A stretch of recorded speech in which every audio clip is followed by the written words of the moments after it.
Hello friends, இன்றைக்கி வெங்காயம், தக்காளி, தேங்காய் இது எதுவுமே பயன்படுத்தாமல் சூப்பரான ஒரு கார சட்னி ரோடு சைடில் கூட இதை நீங்கள் சாப்பிட்ருக்கலாம்.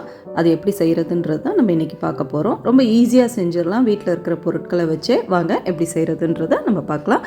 இதுக்கு ஒரு வாணலில் கொஞ்சமாக எண்ணெய் விட்டுக்கோங்க. ஒரு டேபிள் ஸ்பூன் அளவுக்கு எண்ணெய் விட்டுக்கிட்டு ஒரு டேபிள் ஸ்பூன் அளவுக்கு கடலைப்பருப்பு சேர்த்துக்கோங்க. நான் 2 தடவை சேர்க்குறதுனால இது 2ன்னு நினைக்காதீங்க. ஒரு டேபிள் ஸ்பூனுன்றது நம்ம முழுக்க அப்படியே நிறைய எடுக்கும் பொழுது விழுந்துருது இல்லையா, அதனால் நான் அப்படி 2 தடவை எடுத்துக்கிறேன்.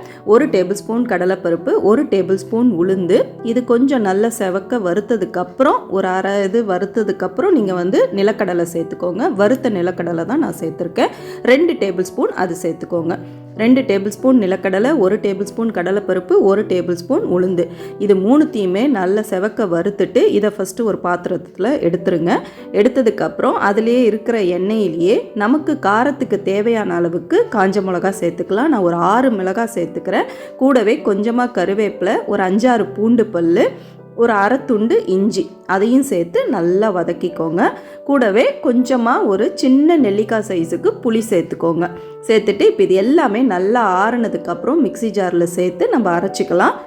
அரைக்கிறதுக்கு முன்னாடி இதில் 1 டீஸ்பூன் உப்பு, ஒரு அரை டீஸ்பூன் அளவுக்கு பெருங்காயத்தூள் சேர்த்துட்டு நல்லா அரைச்சி எடுத்துகிட்டு வந்துடுங்க. மைய அரைச்சிக்கலாம். மைய அரைச்சிடலாம். அரைச்சி நீங்கள் இதை சட்னியை நம்ம கெட்டியமாக பரிமாறக்கூடாது. நல்லா தண்ணியாக இருந்தால் தான் இதனுடைய டேஸ்ட் ரொம்பவே நல்லாயிருக்கும். அதனால் தாராளமாக தண்ணி மிக்ஸி ஜாரையும் கழுவி நீங்கள் உங்களுக்கு தேவைக்கேற்ப தண்ணி சேர்த்துக்கோங்க. இப்போ இதுக்கு ஒரு தாளிப்பு மட்டும் ரெடி பண்ணிடலாம். தாளிக்கும் போது மட்டும்தான் நான் வெங்காயம் சேர்க்குறேன். விருப்பம் இருந்தால் சேர்த்துக்கோங்க. 1 டீஸ்பூன் கடுகு, 1 டீஸ்பூன் உளுந்து கொஞ்சம் அதிகமாக சேர்த்துக்கோங்க. ஒரே ஒரு காஞ்ச மிளகாய் கிள்ளி சேர்த்துட்டு கருவேப்பிலை, ஒரே ஒரு சின்ன சைஸ் வெங்காயத்தை பொடியாக நறுக்கி இதில் சேர்த்து நல்லா வதக்கிட்டு சேர்த்து செஞ்சு பாருங்கள்.